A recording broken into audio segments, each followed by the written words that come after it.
पुराने जमाने में एक कहावत होती थी कि जितने हाथ उतनी कमाई। अब इसका अर्थ ये है कि एक घर में कम से कम 10 से 15 बच्चे होते थे और मुख्य काम होता था खेतीबाड़ी करना। तो खेतीबाड़ी में तो जितने लोग होते हैं उतनी ही सरलता से उसको किया जा सकता है। लेकिन धीरे धीरे लोगों ने रियलाइज किया कि भाई इतना बड़ा परिवार पालना सरल नहीं है।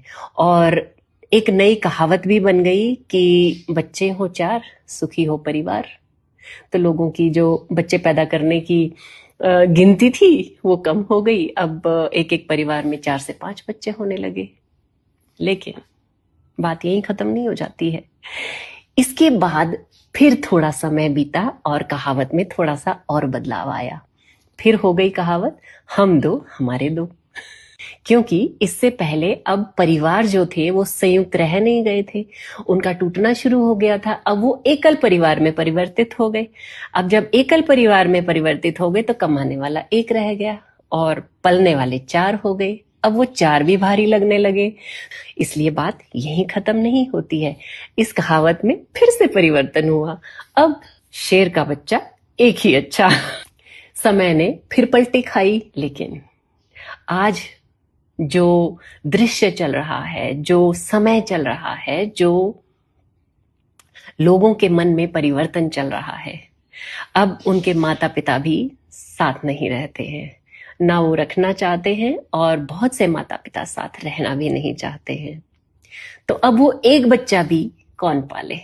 बच्चा बहुत बड़ी जिम्मेदारी होता है और अगर बच्चे को पैदा किया जाता है तो बच्चे के संस्कार, पढ़ाई लिखाई, आचार व्यवहार, हर चीज के लिए कौन जिम्मेदार है? माता पिता।